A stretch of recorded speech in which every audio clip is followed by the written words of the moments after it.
antes de empezar, quería comentarles que el otro lunes tengo una sala disponible, pero de 8:15 a 9:35 para recuperar la clase del 1 de noviembre. Está mal estoy.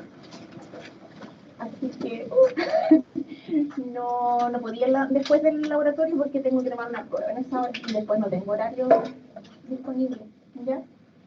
Pero vamos a hacer algo de 8:30 a 9:30, tampoco va a ser tan largo, por si acaso. Y obviamente va a quedar todo grabado.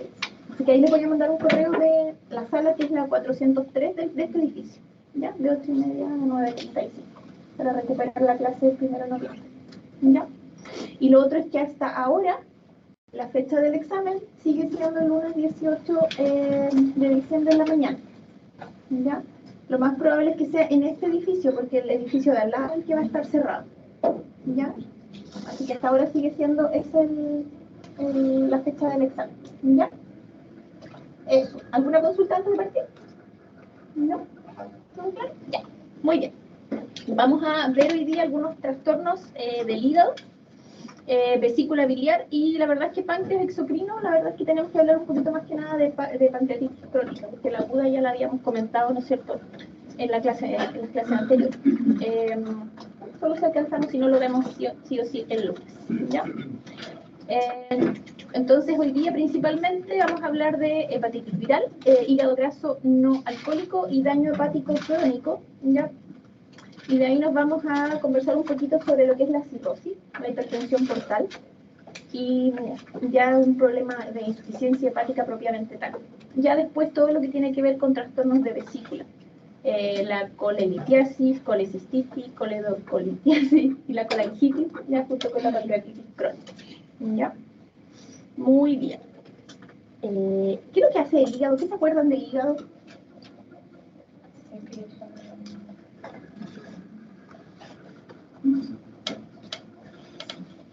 ¿Qué se cree? ¿Qué hace? ¿Con qué? ¿A qué se refiere? Ya. ¿Cómo se llama eso? Los metabolizan, ¿no es cierto? Ya. Fármacos. ¿Algo más?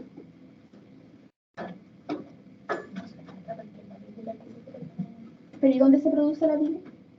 ¿Quién produce la bilis? ¿Dónde se produce?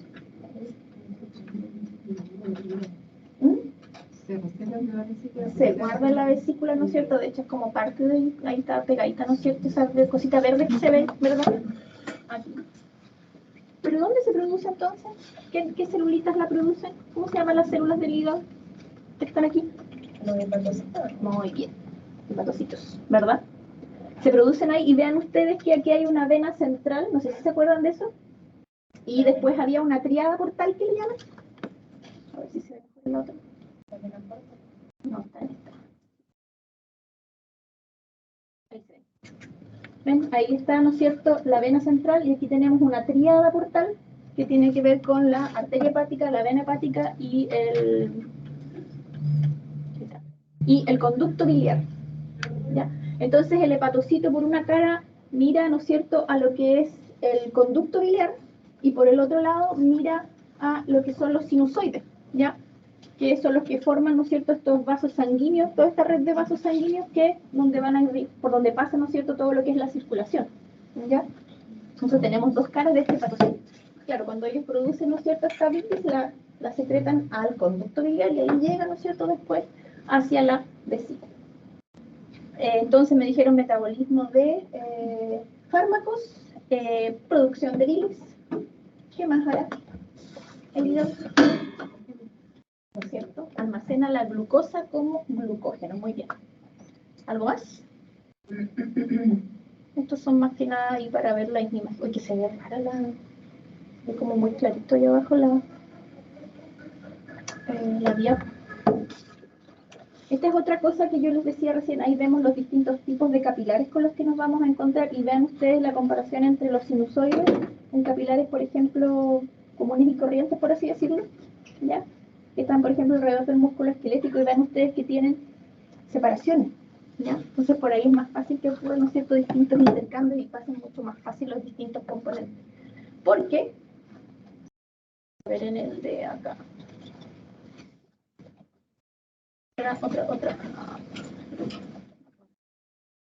Ejemplo, ahí hay una tablita. Esta está en el libro, por si acaso, el capítulo 30, ¿ya?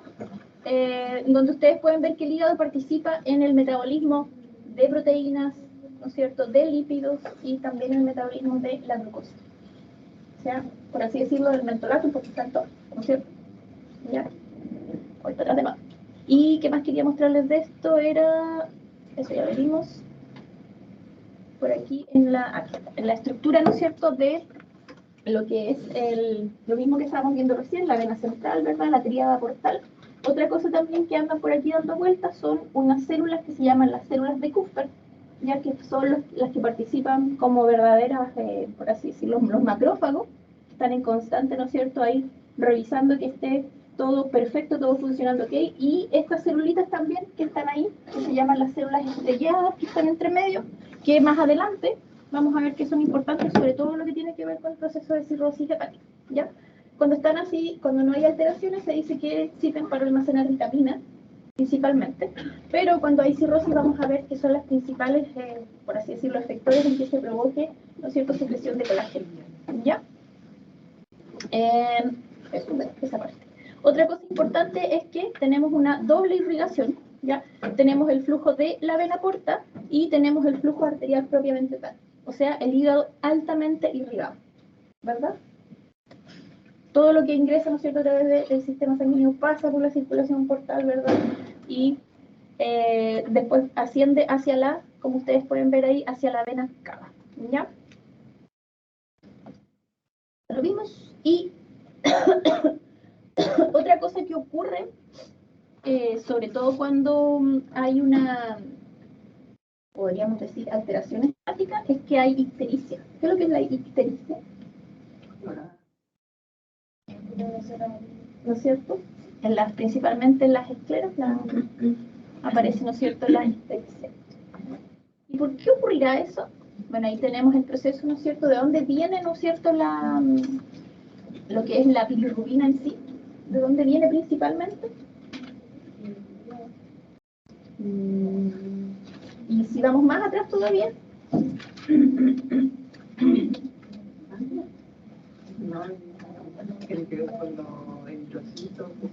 Exactamente. Cuando los eritrocitos se mueren, ahí está, exactamente. Exactamente. Cuando se mueren, ¿no es cierto?, cuando se van a morir los eritrocitos, nosotros ahí reciclamos, por un lado, bueno, la hemoglobina por un lado, el hierro por el otro, ¿verdad?, que se recicla. Y vean ustedes ahí que la hemoglobina se divide en un grupo M y la globina, la proteína propiamente tal. Y a su vez el M se puede transformar en biliverdina, ¿ya? Cuando es biliverdina, ¿ya?, tiene que, ¿no es cierto?, viajar. ¿Hacia dónde? Viaja a través del plasma, como dice ahí, viaja como bilirrubina libre. Esa biliverdina, hay una enzima que la transforma en bilirrubina. Y lamentablemente no es soluble. Entonces viaja unida a una proteína, por eso dice ahí, unida a una proteína. ¿Y a dónde va? Va al hígado. ¿Para qué? Para conjugarse. ¿Qué significa eso? Que ahora sí va a ser soluble, ¿ya? Y cuando es soluble o cuando ya está conjugada, como dice ahí, sale por el conducto biliar, como ustedes pueden ver, y llega ¿a dónde? Al intestino. En el intestino, ¿no es cierto?, la flora bacteriana por un lado toma esta bilirrubina conjugada y la transforma en urobilinógeno. El urobilinógeno es el que le da el color característico a las heces, ¿ya? Son más oscuritas. Otra parte es posible que pase a la circulación, como dice ahí, a la circulación general. En algún momento llega al riñón y puede salir por la orina. O sea, yo puedo encontrar urobilinógeno también en orina.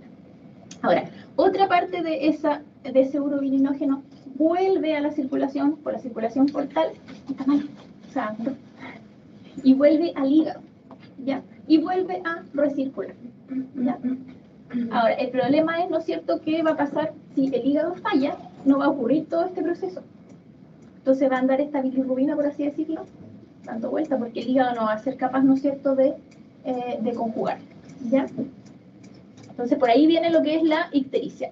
Aquí tenemos las distintas funciones que ustedes me habían mencionado. Si no me equivoco, no lo veo.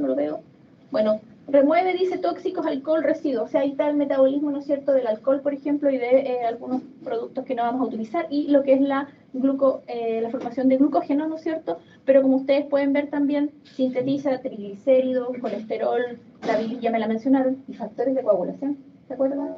Entonces, por eso algunos pacientes que tienen problemas hepáticos también tienen problemas, ¿no es cierto?, de moretones o sangrados inexplicables, es por eso, ¿ya? También ocurre y tiene que ver con el transporte de distintos nutrientes, hierro, bilirrubina, y produce, como dice ahí, urea, glucosa, cuerpos cetónicos, etc. De hecho, aquí hay una tablita que también está en el libro, que vemos las distintas funciones y qué ocurre, ¿no es cierto?, qué manifestaciones se pueden ver cuando esas funciones están alteradas. Por ejemplo, producción de las sales biliares. ¿Por qué son importantes las sales biliares? ¿O para qué sirven las sales biliares? ¿De acuerdo?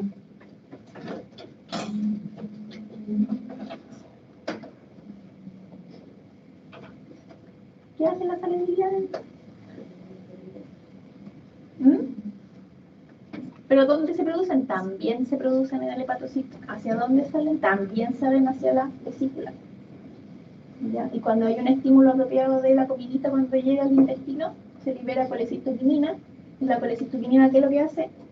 Aprieta la vesícula, por así decirlo, por eso que se produce una contracción, porque es músculo liso la vesícula.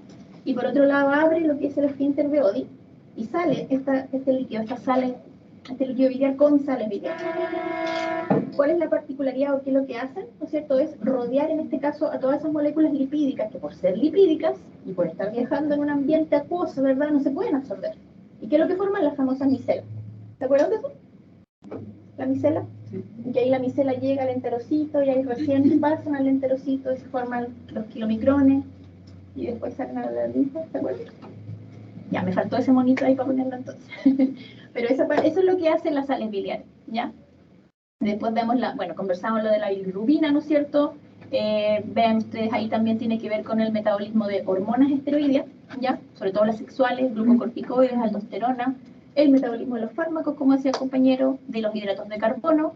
Vimos también que participaba el metabolismo de grasas y proteínas, factores de coagulación, almacenamiento de vitaminas, filtración de la sangre, dice, y eliminación de partículas por las células de los macros. Ahí hay un resumen, ¿no es cierto?, de todas las cosas que va a ser capaz de hacer este hígado.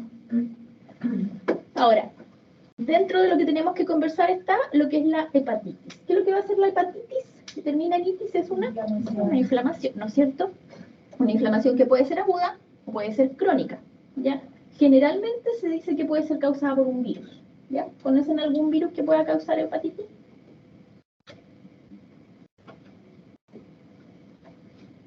Cuando tienen que ir a campo clínico, ¿qué vacunas se tienen que colocar? ¿Cierto?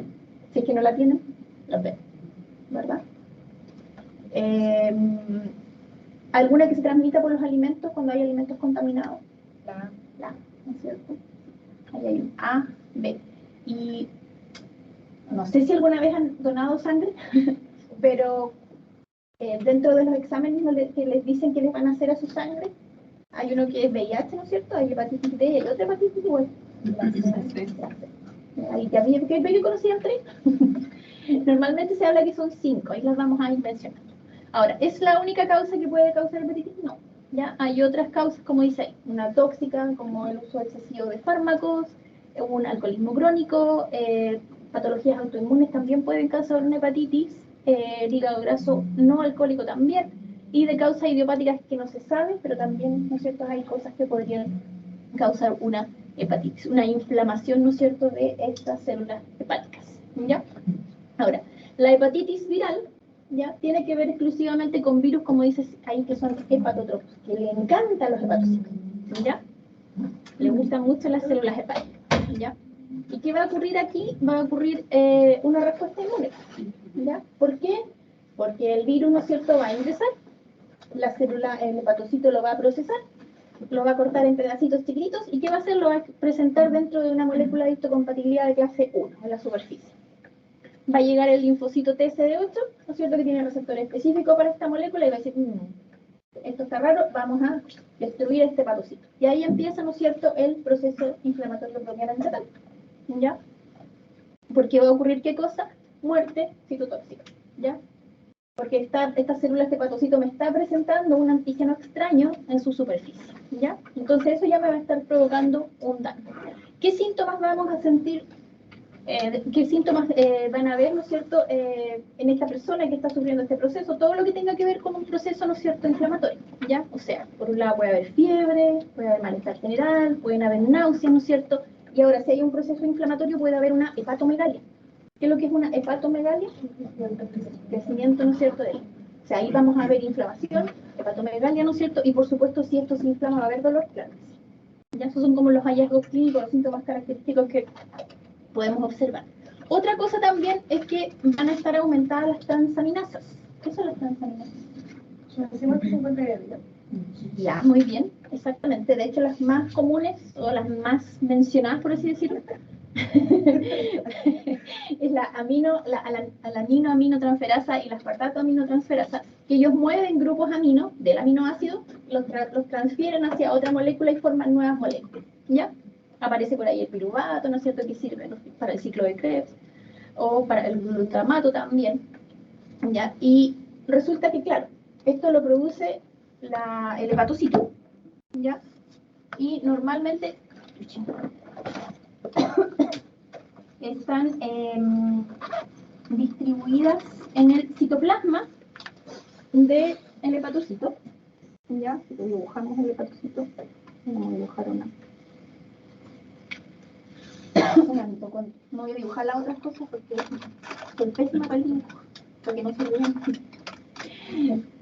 Ya.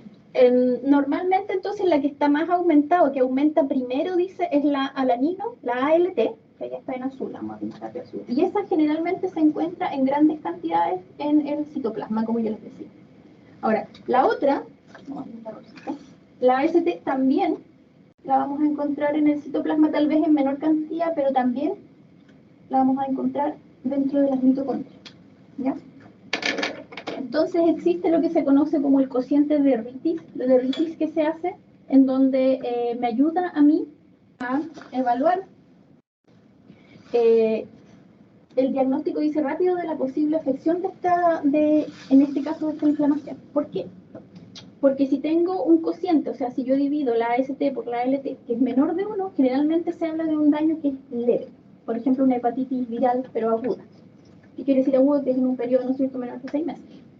¿Qué quiere decir eso entonces? Que la ALT está en grandes cantidades, ¿ya? Y eso es porque probablemente las células se están destruyendo y como ustedes ven, si yo destruyo esa célula, voy a ver más puntitos azules o ALT afuera que AST.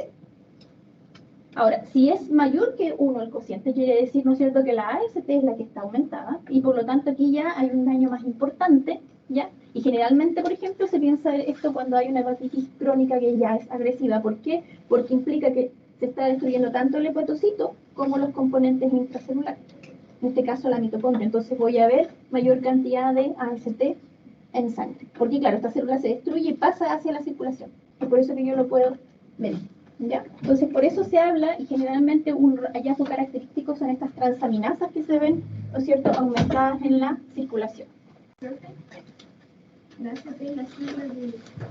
Aspartato aminotransferasa. Aspartato aminotransferasa. Y la otra es alanino aminotransferasa. ¿Ya?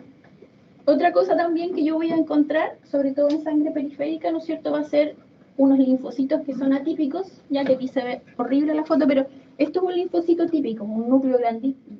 Son pequeños, ¿ya? O sea, casi, miren, un poquito más grande nomás que un glóbulo rojo, pero la célula es casi puro núcleo. En cambio, después cuando hay hepatitis viral y uno hace un examen de sangre periférica, se ven como muy alargados, muy grandotes, ¿ya? Y un núcleo muy grande. Esos son los famosos linfocitos atípicos que se observan, por ejemplo, en las hepatitis víricas, ¿ya? Otra cosa también, bueno, la ictericia, ¿ya? Principalmente, ¿no es cierto?, ese color amarillento de las escleras, ¿ya? Que puede ser por bilirrubina conjugada o por bilirrubina no conjugada, ¿ya? Conjugada quiere decir que está hidrosoluble, no conjugada es que no lo es, ya, por si acaso.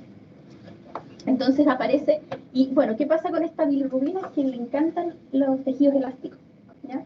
Donde hay alto componente elástico, y de hecho las escleras, por ejemplo, son ricas en contenido elástico, por eso los ojos así amarillitos, ¿ya? Otra cosa que puede pasar también es que la orina se vea más oscura. ¿Ven? La de al lado de acá tiene un alto contenido de bilirrubina en comparación con una orina normal, se ve casi café, ¿ya? Y otra cosa que, como vimos delante, que puede ocurrir es que aparezca urobilinógeno también en la orina. ¿Se acuerdan que había parte que pasaba hacia las heces, pero otro hacia la orina? También, ¿no es cierto?, podemos encontrar urobilinógeno en la orina, ¿ya? Ahora, en relación a si puede ser aguda o crónica, ¿no es cierto? Aguda va a ser cuando es menor de 6 meses, crónica cuando ya es, ¿no es cierto?, mayor de 6 meses. ¿Cuál es el problema de si pasan 6 meses, ¿no es cierto?, si se convierte en una inflamación crónica? Es que puede haber una necrosis, ¿no es cierto?, como dice ahí, y después una fibrosis, ¿ya? O sea, si bien es cierto, hay un proceso inflamatorio, ¿no es cierto?, hay una reparación, ¿ya? Y eso implica que hay fibrosis. El problema es que después esto puede continuar hacia una cirrosis, ¿ya? De hecho, como ustedes pueden ver ahí, de los casos de hepatitis, ¿ya?, los que continúan hacia inflamación crónica, ¿ya?, pueden pasar a fibrosis y después el 15 al 20% se puede convertir, ¿no es cierto?, en una cirrosis. ¿Cuál es el problema de eso? Es que de ese porcentaje de pacientes cirróticos, el 4% puede pasar a un cáncer hepático. Pueden transformarse las células, ¿no es cierto?, y convertirse eso en un cáncer hepático al final, ¿ya? ¿Qué cosas voy a ver yo, sobre todo en el caso de una hepatitis de tipo crónico? Estas transaminasas que hablábamos recién, por supuesto que van a estar muy aumentadas, ¿ya? Y por supuesto también a nivel histológico voy a ver distintos cambios. ¿Qué virus me pueden provocar una hepatitis crónica? El B, el C y el D también, ¿ya? Que ya los vamos a mencionar. Estos son los 5 tipos distintos que existen, ¿ya? En donde vemos que, el último no se alcanza a ver bien, pero el virus de la hepatitis B es una doble hebra, que es el único que, como ustedes pueden ver, es DNA, los otros son RNA, ¿ya? Vienen de familias distintas, con habilidades, ¿ya? Y también tienen algunas características en que si tienen envoltura o no. Ahora, la transmisión, por ejemplo, en el caso del A, es feco-oral, o sea, alimentos contaminados, ¿ya? Lo mismo que con el E. Y esta, como ustedes pueden ver, generalmente es aguda, no pasa la cronicidad, ¿ya? Por lo tanto, cuando uno se contagia de hepatitis A, generalmente tiene que comer en un plato distinto, ¿no es cierto? No puede compartir cosas con las personas de la casa, pero ya dentro de un periodo X ya se resuelve la patología. A diferencia de lo que es la B, la C y la D, que pueden ser, ¿no es cierto?, pasar a cronicidad, ¿ya? Y la transmisión en relación a lo que es el B y el C es a través de la sangre, ¿ya? Por eso, como yo les contaba hace un ratito, cuando uno dona sangre, uno de los exámenes que se realiza, ¿no es cierto?, es hepatitis B y C, ¿ya? Por lo tanto, si es por sangre, ¿verdad?, es posible que la mamá se lo pueda transmitir al bebé, ¿ya? Exactamente, sí. Y otra cosa también que está asociada, ¿no es cierto?, en el caso de la hepatitis B, es que puede pasar a convertirse en un cáncer, ¿ya? Un carcinoma hepático, ¿ya? Esto, el C, la verdad es que puede ocurrir, pero es muy raro, ¿ya? Y esta, la D, la verdad es que generalmente necesita, porque es un ARN que, por así decirlo, está dañado, está pifiado, por así decirlo, entonces él necesita ayuda y generalmente coinfecta con B. Por lo tanto, si alguien tiene hepatitis B, es posible que se contagie de una B, ¿ya? Ahí recién este puede contagiar, ¿no es cierto?, al paciente. Por eso dice coinfección, pero con el de hepatitis B. Solito, la verdad es que no lo hace, ¿ya? Y lo vamos a ir viendo aquí uno por uno, ¿ya? Ahí tenemos la hepatitis A, que la transmisión es fecal, agua, comida contaminada, ¿no es cierto? Personas que de repente viajan mucho a zonas en donde, por ejemplo, no hay un cuidado apropiado, ¿no es cierto?, de la cadena alimenticia, por ejemplo. Por eso dice adquirida por viaje aguda, el periodo de incubación es de 15 a 50 días, ¿ya? Y el virus se replica en el hígado, se secreta por la bilis y por lo tanto pasa a las heces. Por eso las heces contaminadas, o sea, que no se lavó las manos, para el baño, no se lavó bien las manos y fue a manipular alimentos, contagió a todo el mundo, ¿ya? Los síntomas característicos, bueno, la fiebre, malestares, náusea, anorexia, dolor abdominal, ¿ya? Orina bien oscura y en algunos casos ictericia, ¿ya? Por ejemplo, en los niños, generalmente menores de 6 años, a veces incluso asintomáticos, ¿ya? Y esto puede durar aproximadamente unos 2 meses o más. Aparecen ahí, vemos que aparecen anticuerpos para el virus de la hepatitis A, aproximadamente cuando el virus se encuentra en el periodo más alto de la replicación. Ahí tenemos el virus en verde, y ahí vemos ya que cuando coincide, ¿no es cierto?, la aparición de los anticuerpos del tipo IgM, ya cuando empieza la enfermedad sintomática, y posteriormente, ¿no es cierto?, vemos que esos se transforman en anticuerpos del tipo IgG, ¿ya? Ahora, si yo veo que hay anticuerpos del tipo IgM, significa que la infección es reciente. Por lo tanto, ahí ya veo yo que es hepatitis del tipo aguda. Si yo ya encuentro en sangre periférica anticuerpos del tipo IgG, es porque tengo protección, ¿ya? Lo más probable es que ya tenga inmunidad o me estoy recuperando, ¿no es cierto?, de esta hepatitis del tipo A. Otra cosa que puede haber ocurrido, y que si yo encuentro, por ejemplo, anticuerpos del tipo IgG, es que la persona había sido vacunada, ¿ya? Así que esto, lo de la vacuna, generalmente se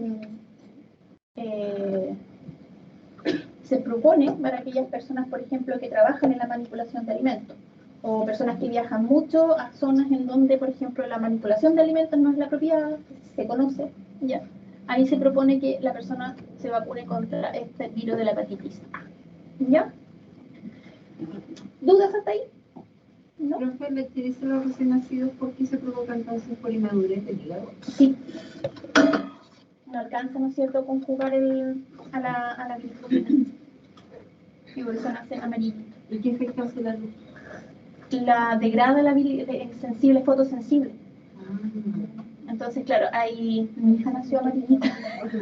Y me acuerdo tanto que abríamos las cortinas, la dejábamos ahí en la cama, corríamos la cama para que no vaya a rodar. Y la dejábamos ahí para que tomara luz. Sí. Y generalmente son 2 o 3 días más o menos, una semana, ya vuelven, ¿no es cierto?, a tener su colorcito normal. Si no pasa, ya es porque algo está pasando a nivel hepático. ¿Ya? Muy bien. Ese color. Me cargo como se ve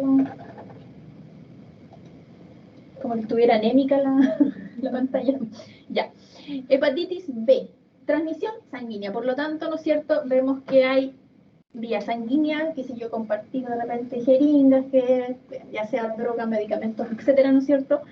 Vía materna también, y vía sexual, ¿ya? Y por supuesto, ¿no es cierto?, ustedes si trabajan, ¿no es cierto?, en el hospital, mucho cuidado al manipular sobre todo jeringas de sangre, que ustedes no saben si puede o no tener alguna patología. De hecho, hay todo un protocolo, ¿verdad? Si llega a pasar eso, porque puede pasar un accidente, ¿no es cierto?, que se pinchen con algún objeto que haya sido, que esté contaminado. Hay todo un protocolo ahí que se realiza en relación a eso, ¿ya? Por lo tanto, ¿se recapsulan las jeringas? No. ¿No es cierto? Ya. Esta hepatitis B, ¿podía ser aguda? Sí. ¿Podía ser crónica? Sí. Sí, ¿no es cierto? Exactamente. De hecho, el 20% de los casos puede pasar a la cronicidad, ¿ya? ¿Y cuál es el problema de eso? ¿No es cierto? Es que puede, al pasar a ser crónico, puede convertirse en una cirrosis, ¿ya? Y obviamente en este caso es el que este está asociado a cáncer hepático, ¿ya? Y la otra cosa también interesante es que puede generar, ¿no es cierto?, hepatitis del tipo D, ¿ya? Porque ese virus se ayuda de este otro virus para poder provocar esta inflamación, ¿ya? Ahora, la hepatitis B tiene una serología bien interesante, ¿ya? Sobre todo al analizar las muestras de sangre, porque indican distintas cosas. Vamos a ir viendo acá, ¿ya? Existen 3 antígenos que están vinculados con lo que es el virus de la hepatitis B. Por un lado hay un antígeno que es el de superficie, ¿ya?, que es el que rodea al virus, ¿ya? Está el antígeno del core o del centro, por eso tiene una C, si se alcanza a ver allá, sí se alcanza. Aquí tenemos el del core, ahí, ese es el de, y luego tenemos el del E, que no lo veo aquí, seguramente está tapado ya el libro, que no lo veo, pero tenemos otro, ¿no es cierto?, que es este, el antígeno E, ¿ya?, que es una proteína se llama precentral, ¿ya?, y que es secretado por las células que ya están infectadas, ¿ya? Entonces, cuando aparece, significa que el virus se está replicando activamente, ¿ya? Ahora, si además yo tengo presencia de DNA viral, es porque el virus sí o sí está infectando o se está replicando, ¿ya? Ahora, el rol que juegan aquí los anticuerpos, yo me voy a encontrar con anticuerpos del tipo IgM, que pueden ser contra el antígeno central. Generalmente ustedes lo pueden encontrar como anti, y si es contra el antígeno central va a ser HBC. Así generalmente va a estar descrito, ¿ya? Que esto ocurre generalmente coincide con lo que es la elevación de las transaminasas que veíamos hace un ratito, y luego esa IgM se puede transformar en una IgG. Y está, por ejemplo, ahí tenemos la IgM. Vean ustedes que coincide con la elevación de las transaminasas. Ahí tenemos la IgM anti el core, ¿ya? Que luego, como ustedes pueden ver, en un periodo de 16 semanas se transforma en lo que es una IgG, ¿ya? Luego tenemos también la aparición de un anticuerpo que es antígeno E, ¿ya? De la proteína central, que generalmente significa que hay una resolución de esta enfermedad aguda, ¿ya? Y luego, si yo encuentro anticuerpos IgG contra el antígeno de superficie, o sea, que son del tipo IgG, significa, ¿no es cierto?, que estoy en la fase o de recuperación, o por así decirlo, estoy protegido, porque probablemente tengo, ¿no es cierto?, la vacuna. O sea, si ustedes se pusieran la vacuna, ¿no es cierto?, de la hepatitis B, y le hacen un título de anticuerpo, lo más probable es que sean del tipo IgG, porque ya se la pusieron hace tiempo, ¿verdad? Entonces, sí, sean del tipo IgG y sean antígeno de superficie, ¿ya? Entonces ustedes están ahí protegidos, por así decirlo, ¿ya? ¿Muy enredados? Sí.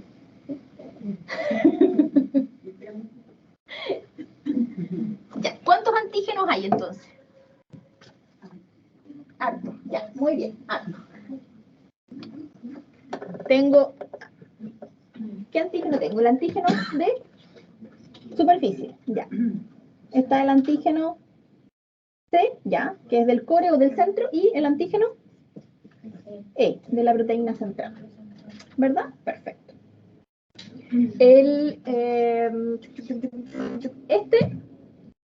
Generalmente, ¿no es cierto?, ¿qué es lo que va a indicar? Replicación. Se está replicando el virus, pero como loco, ¿verdad?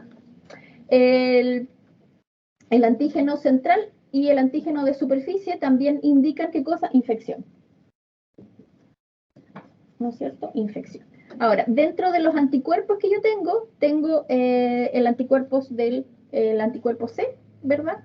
Que es ¿no es cierto?, anticuerpo contra el core, y tengo también anticuerpos contra la superficie, ¿ya? Y también voy a encontrarme con anticuerpos que son, ¿no es cierto?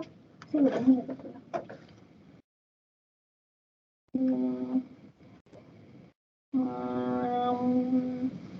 No, me lo tenía en el otro lado.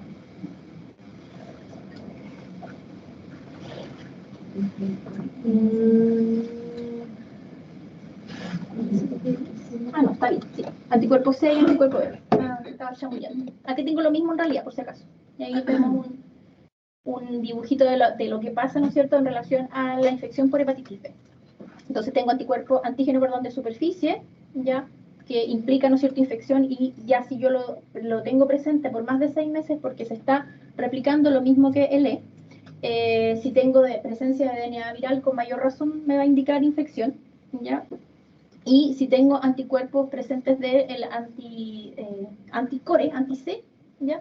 También eso generalmente lo puedo observar yo donde en la fase aguda. Acuérdense que los IgM son los primeros que se forman. Después hay un switch y esos pasan a convertirse en anticuerpos del tipo IgG. En el periodo de ventana que puede existir, que es cuando está presente el virus, pero generalmente no se observan muchos síntomas, ¿verdad?, voy a tener presente el antígeno de superficie.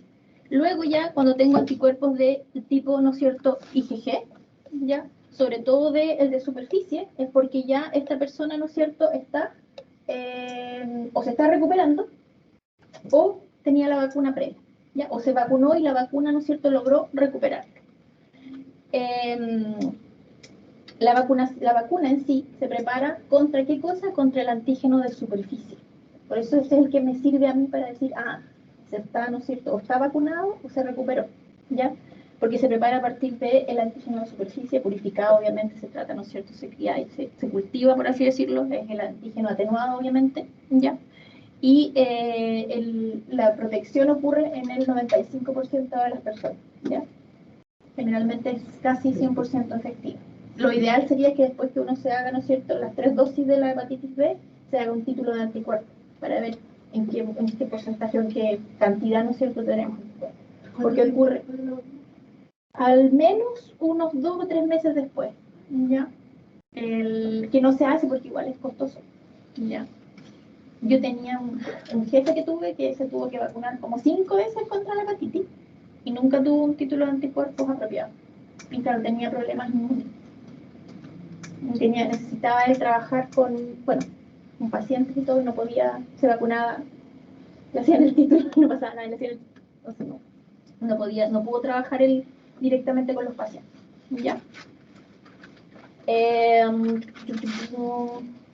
Ese monito no se ve muy bien, pero le voy a escribir las cosas que están ahí después, se las voy a dejar descritas en el PPT, ¿ya?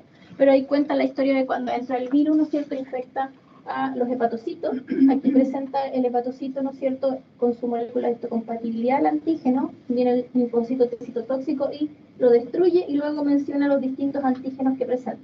Antígeno de superficie, del core, del T, y también habla un poquito de los anticuerpos que yo voy a ver presentes, ¿no es cierto?, en estas personas. ¿Ya?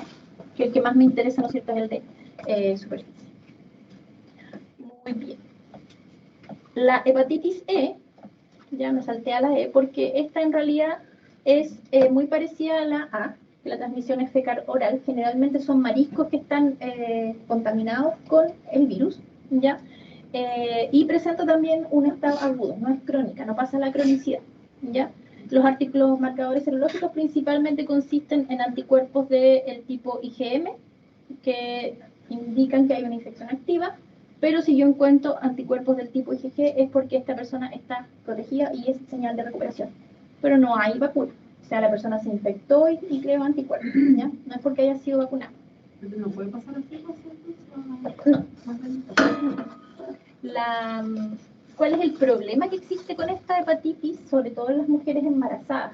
Porque se dice que puede provocar una hepatitis fulminante. Estado de embarazo y se contagia con la hepatitis E, la probabilidad de que ocurra una hepatitis, una falla hepática aguda y una hepatitis fulminante es posible, altamente probable.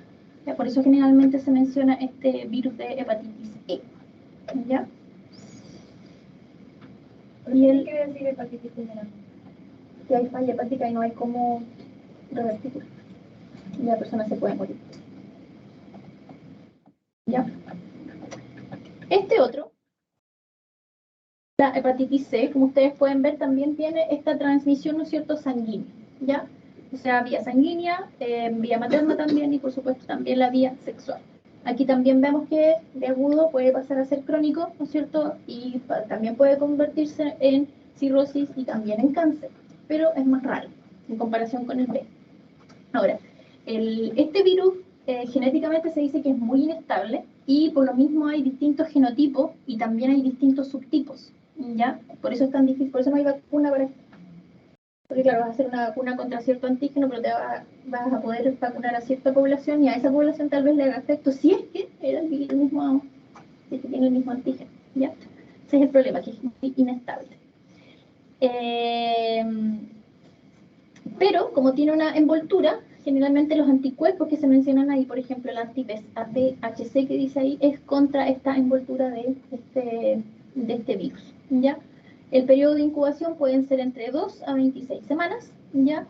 Y a veces incluso la persona puede estar asintomática. Los que son sintomáticos generalmente presentan las típicas cosas que ya mencionaba, malestar, fatiga, muchas veces anorexia, ¿no es cierto? Y bajo peso, ¿ya? Y ahí vemos la secuencia de cambios, ¿no es cierto? Que nosotros podemos ver la presencia del ARN del virus, ¿no es cierto? Ven ustedes en todo momento, en este caso, ¿ya? Y también las variaciones sobre todo de las transaminasas. Y ya a los 3 meses ya yo tengo presencia de anticuerpos contra el virus de la hepatitis C en caso, ¿no es cierto?, de que la persona tenga un apropiado sistema inmune, ¿ya? Ahora, Estos anticuerpos no son protectores, pero sí me sirven para decir que la persona está presentando la patología, ¿ya? Y se ve, ¿ves que se ve anémica la... Existen distintos tipos de ensayos que yo puedo realizar para esta hepatitis B. ¿Y por qué se mencionan tanto? Por esto que yo les decía recién, que tiene tanta variabilidad genética, entonces necesito distintas maneras de poder corroborar si está presente o no. Hay inmunoensayos enzimáticos, está el inmunoblot que nos alcanza a ver ahí arriba, que es muy parecida a la técnica en sí que usa la reacción antígeno-anticuerpo.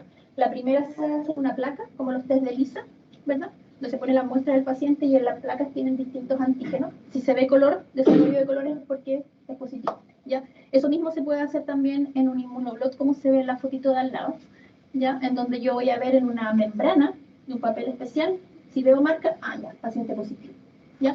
O ya lo otro es, ¿no es cierto?, usar la técnica de la polimerasa, ¿ya? La reacción en cadena de la polimerasa, también llamada PCR, que no es la misma PCR que vemos en inflamación, ¿no es cierto?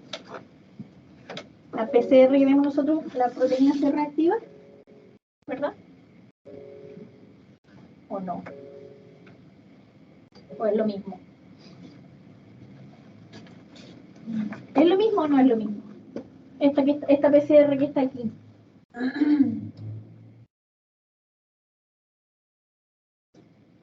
Dice, aquí voy a hacer un test de RNA, dice aquí para el virus de la hepatitis C y voy a usar PCR. ¿Es lo mismo que la proteína C reactiva que vimos en inflamación? No, porque esta es la reacción en cadena de la polimerasa, ¿ya?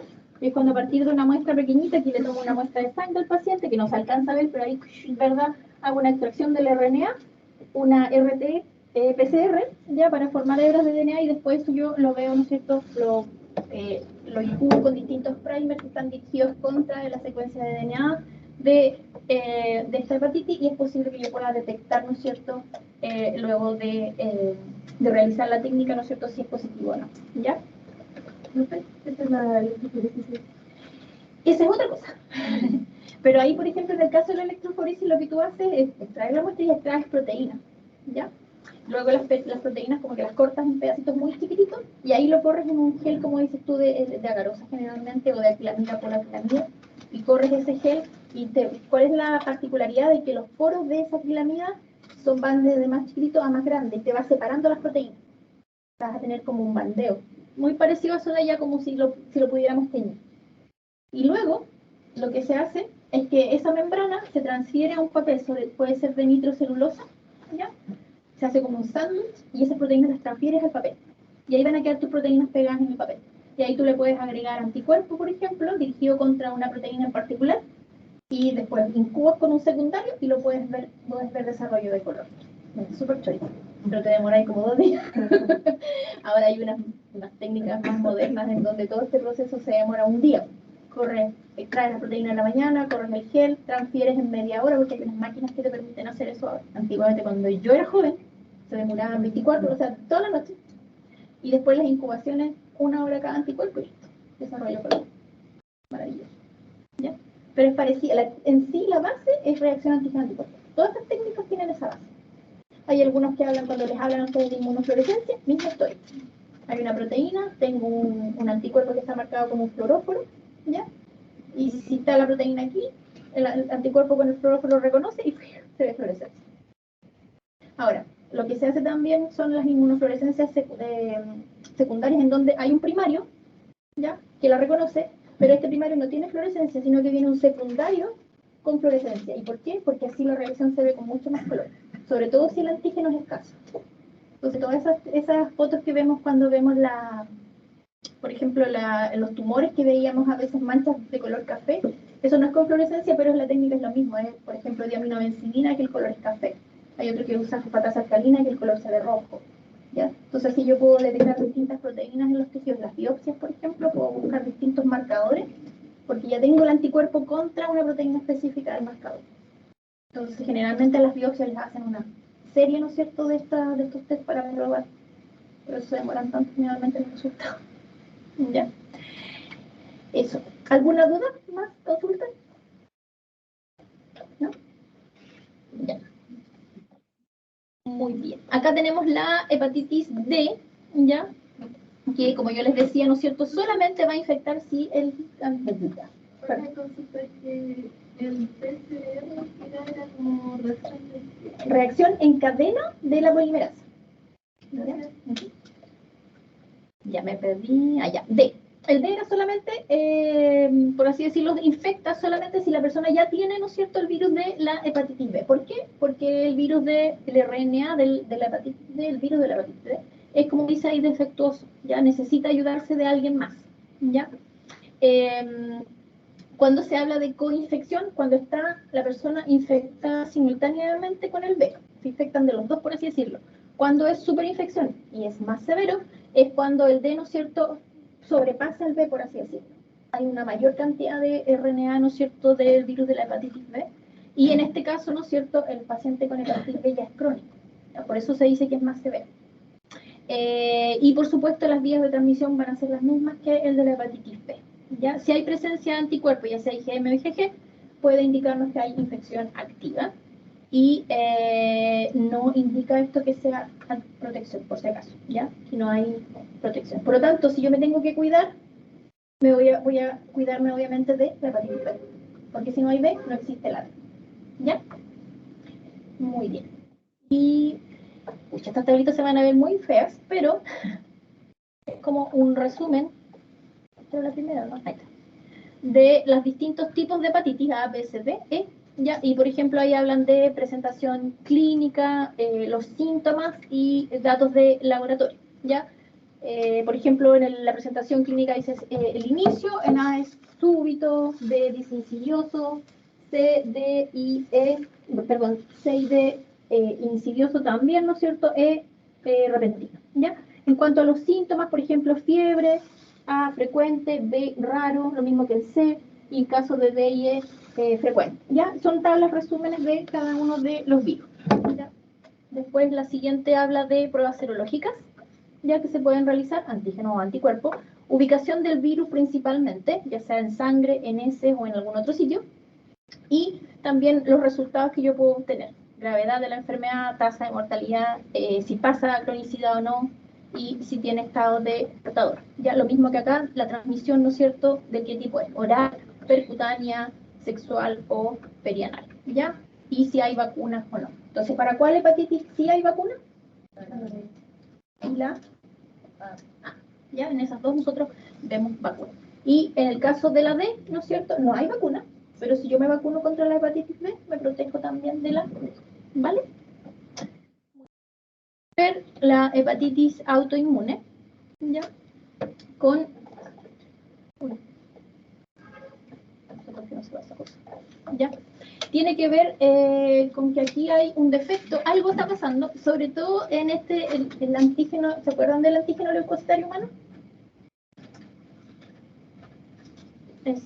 No se alcanza a ver bien la fotografía, pero que es donde están las moléculas del complejo mayor de histocompatibilidad, ¿sí?, que están en el cromosoma 6, ¿no? Pero sí se acuerdan de la MHC1 y 2, ¿no? O tal vez no la llamaron así, pues ¿cómo era? Era complejo mayor, tal vez así, ¿no? ¿No? Me siento que estoy hablando en chino, por eso les pregunto. ¿Sí? Pero ¿se acuerdan que estos son linfocitos, ¿no es cierto? Linfocitos T, CD4 y CD8. Pero ¿se acuerdan que los linfocitos tienen un receptor? Pero para poder reconocer a una molécula necesitan que las células presentadoras de antígenos se lo presenten en una proteína X, una proteína en particular en la superficie. ¿Qué son estas? ¿Se acuerdan de eso, no? Entonces, ¿sí o no? Ya, lo que pasa es que en este HLA, ahí se codifican, ¿no es cierto?, estas proteínas. ¿Ya? Entonces, claro, si hay alteraciones a nivel de HLA, sobre todo ahí hablan del locus DR3 y el locus DR4. De hecho, por eso nosotros tenemos tanta cantidad de estas moléculas, ¿no es cierto?, de histocompatibilidad, que nos permiten presentar una gran cantidad de antígenos, ¿ya? Entonces, si hay alteración a ese nivel, es posible que haya, ¿no es cierto?, una alteración de tipo autoinmune. ¿Ya? Ahora, generalmente las personas que tienen hepatitis autoinmune tienen alguna otra patología autoinmune ya presente, ¿ya? En general se pueden dividir en dos tipos. El uno es el más común, de hecho el 80% de las personas que tienen autoinmunes de este tipo, donde yo voy a encontrar anticuerpos antinucleares, anticuerpos antimúsculo liso, voy a encontrar niveles de albúmina muy bajitos, por lo tanto hipoalbuminemia, y por lo mismo, ¿no es cierto?, todas aquellas pruebas de la coagulación, como el tiempo de protrombina, se van a ver alterados. ¿Por qué? Porque los factores de coagulación van a estar al mínimo, ¿ya? El otro tipo es el tipo 2, en donde hay anticuerpos microsomales del hígado y riñón y también anticuerpos citosólicos hepáticos. Entonces, ¿qué va a pasar con esto? ¿No es cierto? Es que si ocurre esto, yo voy a tener anticuerpos contra mi propia célula, ¿ya? Y en este caso, obviamente, pueden atacar, ¿no es cierto?, al hígado. Y ahí yo voy a tener una destrucción de los hepatocitos. Y voy a ver los mismos efectos que veía anteriormente, ¿ya? Por eso se habla, ¿no es cierto?, de hepatitis autoinmune. ¿Quedó más claro? Sí, perfecto. Muy bien. Hígado graso no alcohólico, ¿ya? ¿Qué significará que haya un hígado graso? Exceso de LDL. Puede ser, ¿no es cierto? Exactamente, ¿ya? Pero vean ustedes, ¿cómo está ese hígado? ¿Está más grande o no? Es bastante más grande, ¿no es cierto? Muchísimo más grande. De hecho, si yo tengo que decir o definir que lo que es el hígado graso, ¿no es cierto?, va a ser depósito de grasa en el hígado, ¿ya?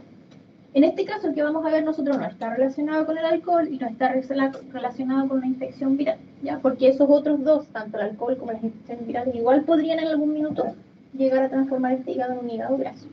Y como ustedes pueden ver, tengo yo un prisma ahí o una red, ¿no es cierto?, de afección que pasa de algo que es menos severo a algo que ya va a ir a algo más severo, ¿ya? Y en ese camino yo me puedo encontrar con lo que se conoce como la esteatosis, la esteatohepatitis, la fibrosis y luego la cirrosis, ¿ya? Que obviamente va a ser más severa porque sabemos que puede pasar eso a la cronicidad, transformarse en un tumor, ¿ya? ¿Cuál es el problema, no es cierto, en este caso del hígado graso? Y donde generalmente lo voy a ver yo presente en aquellas personas que tienen el síndrome metabólico, ¿ya? ¿Quién le tocó síndrome metabólico de los pósters? A ver, ahí tienen la verdad es que tienen para mencionar, ¿no es cierto?, algo. Así que ahí tienen que ver ustedes qué afecciones van a ver, porque la verdad es que el síndrome metabólico involucra a otras enfermedades, ¿ya? O sea, partiendo por la obesidad. Pero también la persona puede presentar hipertensión, diabetes, hipertrigliceridemia, hiperlipidemia. Generalmente tiene estos 5 componentes dando vuelta, ¿ya? Pero la verdad es que claridad efectiva de qué es lo que está pasando no hay, ¿ya? Sí que el receptor de la insulina sobre todo, es la que juega un importante papel. Y de hecho, vean ustedes, tenemos obesidad y tenemos diabetes en estas personas, ¿ya? Y ya sabemos, ¿no es cierto?, lo que pasa en relación a el funcionamiento normal. Aquí tenemos una celulita, ¿verdad?, con su receptor de insulina normal, que cuando el receptor funciona y se une a la insulina, ¿no es cierto?, se llevan una serie de procesos intracelulares y dentro de ellos que el azúcar ingresa a la célula. El problema es que ya está el receptor, pero no reconoce. Hay insulina, pero entonces la glucosa empieza a dar vueltas y vueltas y vueltas, ¿ya? Entonces ahí, ¿qué va a ocurrir? Si anda mucha glucosa dando vueltas, ¿verdad?, va a empezar a depositarse como grasita, ¿ya? Ese es un problema. Y por otro lado también ocurre, ¿no es cierto?, que hay una disminución de la oxidación de los ácidos grasos que ya están, ¿no es cierto?, almacenados. Por lo tanto, más grasa todavía, ¿ya? Ahí vemos un hígado. Ahí tenemos vean ustedes la forma típica hexagonal de las células hepáticas de un conjunto, ¿no es cierto?, de hepatocitos. Ahí vemos la vena central y en esas esquinas quedarían las triadas, ¿no es cierto?, portales. Eso es un corte, ¿no es cierto?, histológico con hematoxilina docina, donde se ve precioso, por así decirlo, ¿no es cierto?, ese hexágono, y aquí tenemos un hígado graso. O sea, eso mismo, pero todo totalmente reemplazado, ¿no es cierto?, por estas grasitas, ¿no es cierto? Como ustedes pueden ver, ¿no es cierto?, alteración total de lo que es el hígado. ¿ya? Entonces, ¿qué otra cosa es lo que yo voy a observar generalmente en esta persona? O cuando yo ya paso a esta etapa, ¿no es cierto?, en donde veo que hay un aumento en la síntesis y en la absorción de lo que son los ácidos grasos de la sangre. Eso es lo que se conoce como la esteatosis hepática, ¿ya? Entonces esto se empieza a guardar y se empieza a guardar esta grasita, ¿en dónde? En el hígado, principalmente, ¿ya?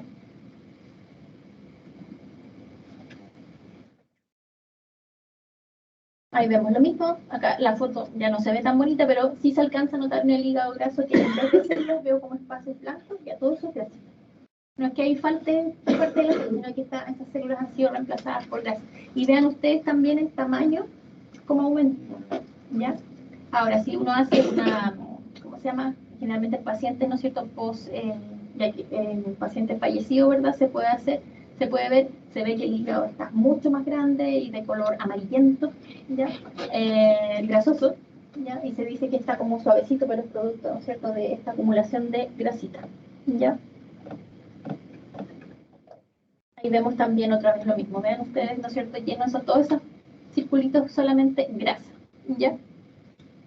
Eh, y en este caso, ya, generalmente cuando hay daño, ¿no es cierto?, de la membrana, yo voy a tener problemas a nivel de mitocondria. Mis mitocondrias no van a estar funcionando apropiadamente y por lo tanto puedo observar tanto muerte celular, y si hay muerte celular, va a haber inflamación. Entonces, cuando yo tengo un hígado, ¿no es cierto?, que está con alto contenido graso, y donde las células, ¿no es cierto?, empiezan a fallar y se empiezan a morir, voy a tener también inflamación. La suma de estos dos se conoce como la esteatohepatitis, ¿ya? Porque además de ya estar con mucha grasa, ahora tengo inflamación más encima. Entonces ahí tengo esteatohepatitis, ¿ya? El daño generalmente está asociado, ¿verdad?, a la formación de radicales libres debido al proceso inflamatorio, ¿ya? Generalmente los OH, ¿no es cierto?, los hidroxilos son los que tienen ahí una gran participación en el daño, ¿no es cierto?, de los hepatocitos que están alrededor, ¿ya? Entonces, una cosa es la esteatosis, que es el hígado que está con grasita, ¿verdad?, con depósitos de grasa, y luego la esteatohepatitis, que es la esteatocitosis más la inflamación, ¿ya? Producto, ¿no es cierto?, de que las células no van a estar funcionando apropiadamente, ¿ya? Y ahí vemos la transformación, ¿no es cierto?, de hígado normal, la esteatosis, esteatohepatitis, y luego, ¿no es cierto?, paso a lo que es ya la cirrosis, que, como les decía yo, es posible que pueda evolucionar hacia un cáncer. Y generalmente este paso de inflamación, de hígado graso inflamado, ¿verdad?, es lo que va a estimular a estas células que les había mencionado anteriormente, ¿no es cierto?, y las vemos en estado normal. Y vean ustedes en el daño hepático cómo se transforman, se estiran, ¿no es cierto?, y son capaces de enviar distintos estímulos para que se empiece este tejido a fibrosar, a producir más colágeno y a ser cicatrizado, ¿ya?, que forma parte de lo que es el proceso cirrótico en sí, ¿ya? O sea, se activan fibrosis y ya después pasa a ser eso un hígado cirrótico, ¿ya? ¿Qué síntomas va a presentar esta persona? A veces, al principio, asintomático, pero a veces incluso se puede observar, ¿no es cierto?, un aumento de esta zona, ¿ya? Fatiga, por supuesto, malestar, ya, hepatomegalia, como les decía recién. Eso puede provocar dolor, claro que sí, es mucho, ¿no es cierto?, la inflamación. ¿Dónde? Cuadrante superior izquierdo. Acá, sí. Me olvidé cuál es el izquierdo. Ictericia, ya, ascitis es posible, ya vamos a ver por qué, ya, pero sobre todo, ¿no es cierto?, porque aumenta la presión dentro de lo que es la circulación portal. Y si aumenta mucho la presión, va a empezar a salir líquido, ¿no es cierto?, porque ya no se va a poder mantener al interior, ¿no es cierto?, de los vasos sanguíneos. Y por supuesto, si hay daño de los hepatocitos, ¿voy a ver transaminasas en la circulación? Claro que sí. Entonces la ALT y la AST van a estar aumentadas, ¿ya? Y lo más probable es que si vemos el cociente, las que estén más aumentadas vayan a ser las AST, ¿ya? Muy bien. Diagnóstico, principalmente el estudio de imágenes contribuye mucho, ya sea ultrasonido, CT scan o MRI, ¿ya? Allá vemos, ¿no es cierto?, un corte axial en donde hay un hígado bastante agrandado, ya, que se supone, y no se observa tan bien ahí, pero se supone, ¿no es cierto?, que se observa infiltrados grasosos que son compatibles con este hígado graso, ¿ya? Lo que busca la imagen, por supuesto, es buscar eso, buscar infiltrados grasos, En el caso de la biopsia, ¿ya? Al realizar una biopsia, es cierto que puede ser una aspiración con aguja, que no se alcanza a notar ahí abajo, pero es lo que se hace, ¿verdad? Se hace una aspiración con aguja y se coloca en un porta y se revisa, se tiñe, y si yo veo distintos campos y observo que al menos el 5% tiene contenido graso, ya se considera que es anormal, ¿ya? Y por lo tanto, ¿no es cierto?, necesita sí o sí un tratamiento, ¿ya? Entonces, ¿cuál va a ser el tratamiento? Lo ideal va a ser revertir todos aquellos factores que tienen que ver con la resistencia a la insulina, ¿ya? Y que por supuesto me van a contribuir también a lo que es el sobrepeso, la obesidad que presentaba la persona, ¿ya? Por lo tanto, una dieta saludable, estilo de vida, ¿no es cierto?, activo, como dice ahí, y por supuesto también medicamentos que ayuden a controlar los niveles de glicemia, ¿ya? Y ya, eso, porque esto tiene que ver con... Ah, ya, tiene que ver con un cirrosis. ¿Alguna duda hasta ahí? ¿No? ¿Sí? Ya. Entonces, ¿qué es lo que es la estetosis? ¿Ah? Un hígado graso. ¿Y la esteatohepatitis? ¿Y cuándo es cirrosis? Después de ese... ¿Por qué se vuelve cirrótico el hígado? ¿Por qué? Muy bien. Hay necrosis, ¿no es cierto? Porque, claro, tengo inflamación más hígado graso. ¿La inflamación me puede provocar una necrosis? Sí. Empiezan a morir las células y por lo tanto después va a haber ¿qué cosa? Fibrosis. Ahí, entre medio, fibrosis. Y si ya tengo una extensión bastante grande, ¿no es cierto?, de fibrosis, puede ser eso convertirse en una cirrosis, propiamente, ya que no es sino otra cosa que tejido fibrosado, en este caso en el hígado. ¿Ya? Perfecto. ¿Hagamos una pausa? Sí. Ya. Una pausa. Ahora sí está activado el huellero por si acaso, chicos. Para que salgan y ahí pongan su huellita.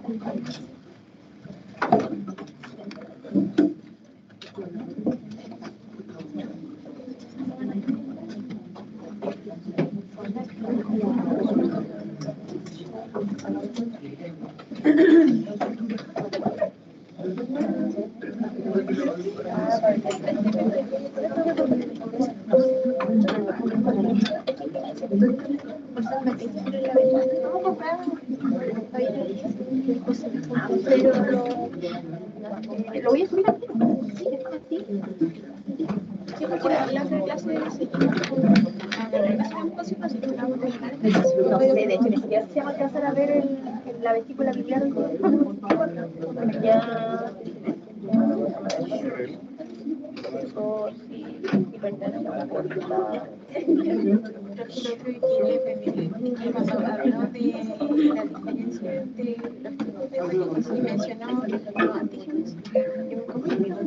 Pero ¿sabes qué? Mira, lo voy a subir, revísalo, y si no lo entiendes bien, lo podemos revisar de nuevo después en la otra clase. Porque sí, quiero que lo veas primero, lo leas. Sí, porque creo que estaba en las tiempos, sí, cuando habló de las otras antígenas, que se tenía, por ejemplo, el ACTL más alto desde el periodo de infección. No, pero eso está todo escrito aquí, así que ahí no, porque eso no funciona, así que aquí queda listo, que haya la lista ahí, no hay problema.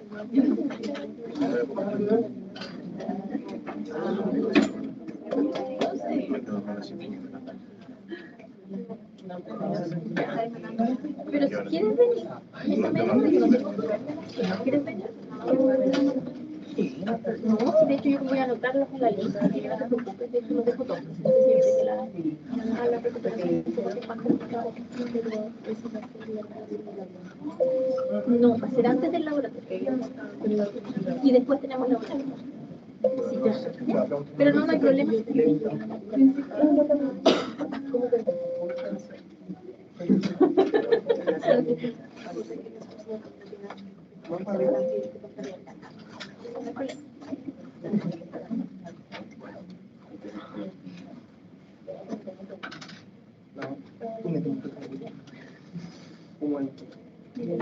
No murió, ¿no?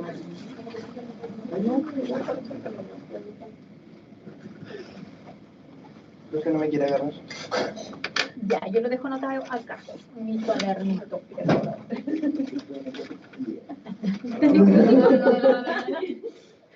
¿Cómo va a estar necrótico, oiga? con algo. Déjalo, déjalo. No, pues si tiene que ser de- No es el índice. Apoyo Marco, me lo corto. ¿En serio?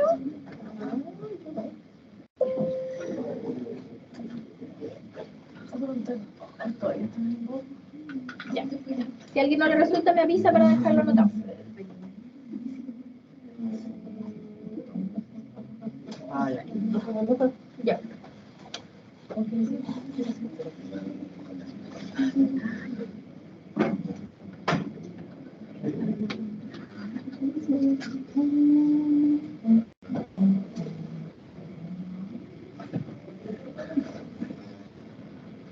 Voy a ver acá. ¿De qué cosa salió tan? La práctica. Sí. La práctica de no. De cómo son. Pero es que es mucho trabajo. Es que ya sacan el jugo. Hay que hacer un trabajo de llama lo de acá. Se junta todo. Y allá lo tiran a la sala de postgrado, entonces. ¿Y ustedes interaccionan con pacientes? Sí. Ya no son fantomas. Ya no son fantomas, claro. No estamos sondeando. Una realidad. Qué bueno. Rafa, pero igual pasa lista Manuel porque ya queda una hora suelta. No, pues si no, está atrasado. Cuando llegamos, tiene las 7:15. Entonces yo cuando lo coloco es porque son las 8, es el horario. No, y si hay problema me tienen que avisar para que yo lo arregle manual. Sí, porque hay un bloque igual que estamos ausentes y no estamos para la chica. ¿En cuál me tienen que avisar nomás, chicas? Porque yo ayer estuve mirando, sí, ayer estuve tratando de ver todo eso de las listas, así que si hay algún error me tienen que avisar.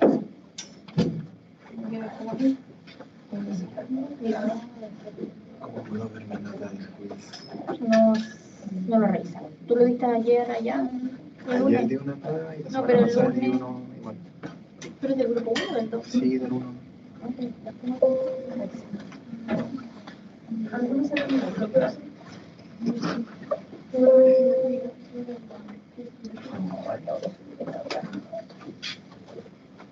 Profe, está potente su computador. ¿Qué? La prueba de ayer. ¿En serio? Será. Sí, pues si eran hartas, si les dije. Si alguien me dijo, mira, tanto yo pensé que iban a ser 15 minutos, me dijo, no. Profe, esa no era control, era prueba, dijo lo Un 4-8. Oh, ¿en serio? Sí. Y más el caso clínico, un 5-8 le da 5-3 final. Y todavía no subo el más. Ah, ya, ya. Acuérdense que el mínimo. Ah, quedó en 5-8 el otro. Sí. Ah, mira. Ah, gracias. Ya. ¿De cuál? ¿De ayer? No, la de la segunda parte. Segunda parte. Apellido, Jara. No. Camila Delgado Jara. No.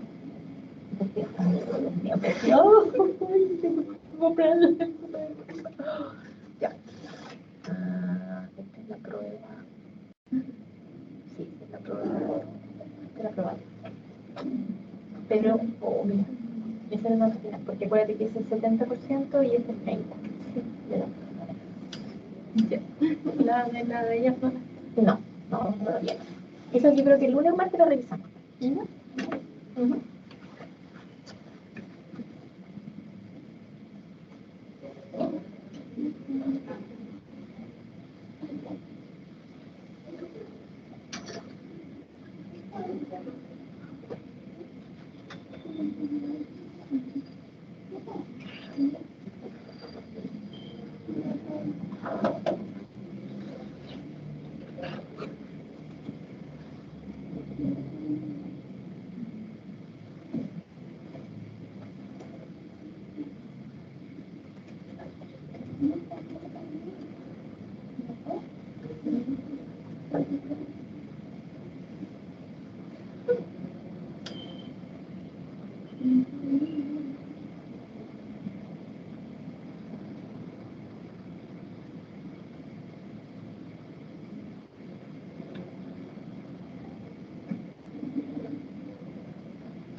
Yo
que estoy diciendo que eso era como vacunas para hepatitis A. Nosotros nos vacunamos para la hepatitis B. Entonces, La no es obligatoria. ya. Se propone gente que trabaja con manipulación de alimentos, que ya son mucho, pero si hay disponibilidad de vacuna para eso, sí. Ya, o sea, ¿cuál es la función que tiene esa? ¿Es la única que crea como los anticuerpos? O a diferencia de la B, Porque las dos quedan poco.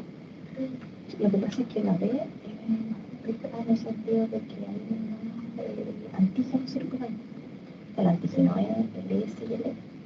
Ahora, los anticuerpos que se crean para la hepatitis B son contra el antígeno en superficie principalmente. ya, es el que te mencionaba que había como que erradicar para crear Un par de anticuerpos. defensa. Sí.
Pero me refiero de laboratorio, no del taller. No, No al taller ninguno. inclusive. Ninguno revisado. Cuando lo revise, si quieres, lo vamos a ver. Sí, esto yo sé. Aparte del laboratorio, sí. No, ni siquiera lo revisé. Pero como le dije, lo revisé. ¿Sí? Ya. Entonces, ¿cuántos dioses tiene esta? 8.000. ¿Cómo es? 85. Que hay muchos monos. Y la dejé en Teams porque no entra en el aula. De verdad. Está muy grande. Va a tener que dividirla, yo creo.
Tenemos que avanzar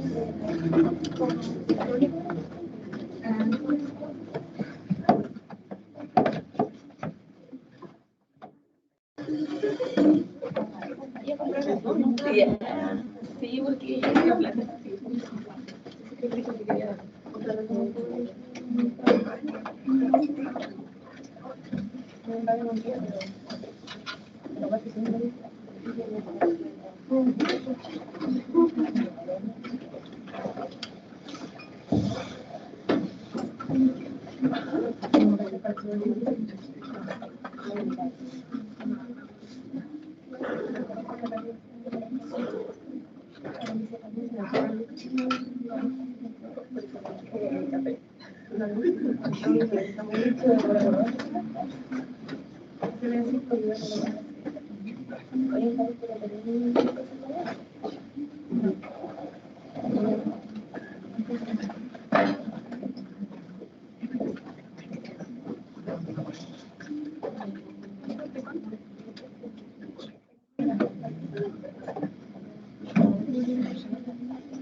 Yo creo que el contraste está cambiando. Ay, pero ahí no me quiero meter porque acá va a estar en paz. Porque yo peor. Pero si es eso, ¿no es cierto? Lo más probable es que sea así. Ya. El PPT por si acaso lo subí en Teams, porque está muy grande y no lo puedo subir al aula directamente. Entonces después lo voy a dividir en el aula y les va a aparecer en dos partes, por si acaso. Pero ya está en Teams en el que dice Lab Grupo 1, ahí lo dejé, por si acaso. Ya. Ah, el 1, de ahí lo subo el 2, ya se me olvidó el 2. Pero sí, creo que todos tienen acceso a los dos grupos, ¿no es cierto? Sí. Pero les voy a dejar los dos. Ya. Ahora principalmente de lo que vamos a hablar va a ser de la cirrosis, ¿ya?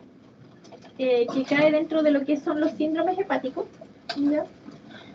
Y que principalmente ocurren porque hay un daño X, ¿ya? Ya sea, llámese una, lo que vimos recién, una hepatitis vírica o una hepatitis autoinmune o una, ¿cómo se llama algo después? El que vino después, hepatitis vírica, y después Hepatitis. no, pues vimos la hepatitis, ¿no es cierto? Hígado graso, ya se me había olvidado la palabra. Porque hay una, ¿cuál es la consecuencia que va a ocurrir ahí? Es que hay un daño del hepatocito. Ya estamos claros con eso, ¿no es cierto? Ya también mencionaron ustedes que podía haber apoptosis, o sea, perdón, necrosis, ¿ya? O sea, muerte celular. ¿Es posible que también exista apoptosis? Claro que sí, porque pueden haber células que se sientan amenazadas y, ¿no es cierto?, ocurre la muerte celular programada, que se llama, ¿ya? Y por supuesto, ¿no es cierto?, si hay muerte celular, vamos a llegar a un proceso en donde puede existir lo que es la fibrosis, ¿ya? Y la cirrosis no es sino otra cosa, como dice ahí, que un problema, pero ya es irreversible, ¿ya? Tenemos esta estructura normal de mi hepatocito, pero ya es el daño que ha ocurrido ya no se puede revertir, por lo tanto, debido a la lesión, debido a la fibrosis, ¿ya? Y en sí, ¿no es cierto?, este proceso ya no es reversible. Y sí, lo que va a tratar de hacer este hígado va a tratar de reparar en cierta medida, por eso se habla de que hay regeneración de tipo nodular, que ya vamos a ver una foto a qué se refiere, ¿ya? Pero, ¿no es cierto?, ya no es reversible, no hay manera de volver atrás. Ahora, las características que yo voy a ver, las manifestaciones que voy a ver en los pacientes cirróticos van a depender, por un lado, de que el hepatocito no está funcionando propiamente y, por otro lado, va a ocurrir otro proceso que se llama hipertensión portal, ¿ya? ¿Qué significa esto? Que la presión a nivel de vena porta va a empezar a aumentar. Y eso me va a ocasionar una serie de otros problemas también, ¿cierto?, que ya vamos a mencionar. Ahí tenemos un corte histológico, ¿verdad?, de lo que es ese hexágono que yo les contaba, que cuando uno ve un corte característico, ¿no es cierto?, de hígado, es ese, ¿ya? Donde está la vena central, ahí al centro, y en los vértices están, ¿no es cierto?, la tríada portal, y vean el de al lado, que es de un paciente cirrótico, que no tiene, ¿no es cierto?, la característica de hexágono, ¿verdad? No se observa dónde podría estar ahí, ¿no es cierto?, la vena central, ¿ya? Entonces, pérdida de estructura, hay presencia de necrosis y también los nódulos de regeneración que se ven alrededor, ¿ya? Que se alcanzan a ver en esta zona también, y ahí arriba también había otro más, ¿ya? De regeneración. Ahí es como que está tratando de la célula, ¿no es cierto?, de volver a formar lo que era antes, de volver a ser un hexágono, ¿ya? Volver a hacer esta estructura característica, pero, ¿no es cierto?, como yo les decía, es irreversible el proceso, ¿ya? Aquí tenemos distintas causas que podrían provocar, ¿no es cierto?, esta lesión crónica y progresiva. Hay de tipo infeccioso, de tipo genético, algunos medicamentos también, y otras causas, como le llaman, ¿no es cierto?, distintos tipos de patologías, ¿ya? Sarcoidosis, enfermedad Higel-Costa-West, la enfermedad inflamatoria intestinal que conversábamos el otro día, la fibrosis quística, por ejemplo, también caen dentro de esta categoría. O sea, no es solamente exclusivo de que la persona consuma alcohol, porque generalmente se habla de que las personas que consumen demasiado alcohol, ¿no es cierto?, pueden desarrollar una cirrosis, ¿ya? Como ustedes pueden ver, ¿no es cierto?, no es así, ¿ya? Hay otras patologías que también podrían llevar a que este hígado se fibrose, ¿no es cierto?, y se convierta en un hígado cirrótico, ¿ya? Principalmente va a ser, ¿por qué? Porque hay, como dice ahí, un incremento de la síntesis de colágeno. O sea, las células estrelladas aquí son, por así decirlo, las estrellas, valga la redundancia, le hacen honor a su nombre, ¿ya? Porque, ¿no es cierto?, van a hacer que se sintetice más tejido conectivo a nivel de esta matriz extracelular. Y de hecho, porque en esta otra, no es eso. Eso tiene que ver en relación, ¿no es cierto?, a qué cosas me podrían hacer contribuir a presentar cirrosis también, respuestas inmunes, procesos de cicatrización de alguna herida por alguna infección, ¿no es cierto?, o contaminación, en este caso con tetracloruro de carbono, y allá hay agentes que son inductores de fibrosis, pero de manera primaria. Estos otros lo hacen, por así decirlo, de manera secundaria, son como la vía más lenta, ¿ya? Intoxicaciones por etanol y hierro, por ejemplo, pueden provocar directamente que haya un aumento de la transcripción génica del gen que codifica colágeno. Entonces hay mucha producción de colágeno. Esto de acá, la respuesta inmune y los procesos de cicatrización lo hacen, por así decirlo, de manera indirecta. Toman el camino largo, por así decirlo, provocan la inflamación, liberación de citoquinas, ¿no es cierto? Y ahí recién que venga el proceso fibrótico. El otro lo hace de manera más directa. Eso ahí está mi celulita estrellada, ¿ya?, que está al centro, y ella tiene, ¿no es cierto?, una serie de liberación de distintas citoquinas, porque en estado normal, ¿no es cierto?, cuando no hay ninguna afección, yo les decía, almacena vitamina, generalmente vitamina A, también grasita, ¿ya? Y está ahí, por así decirlo, tranquilita. Pero claro, cuando hay una afección, un daño, una noxa, hay una respuesta, y esa respuesta es liberación de diversas citoquinas, que lo que van a hacer principalmente, ¿no es cierto?, es que aumente la producción de los miofibrolastos, ¿ya? Que los fibroblastos ahora van a pasar a ser miofibrolastos, por lo tanto van a, por un lado, a sintetizar colágeno, por otro lado van a aumentar su capacidad, ¿no es cierto?, de contraerse, y yo voy a tener dos etapas en las cuales hay formación de colágeno denso, puentes cruzados, ¿no es cierto?, y a veces este proceso puede ser reversible. Ya en la etapa 2, ¿no es cierto?, este colágeno ya va a estar entrecruzado a nivel subendotelial, ¿ya? Va a haber más proliferación de estos miofibroblastos, y ya aquí ya deforma la estructura hepática. Ese hexágono ya no va a estar como la foto que les mostré al principio, ¿ya? Y ya van a empezar a aparecer también los famosos nódulos de regeneración. Ahora, esas células fibrogénicas, ¿no es cierto?, estas fibras que se van formando, también van a hacer o van a atraer, ¿no es cierto?, a fibroblastos que están a nivel de la vena porta, que anden circulando, por así decirlo, o también a nivel mesenquimatoso. O sea, van a llegar más fibroblastos a ayudar, ¿no es cierto?, a reparar en este caso el hígado.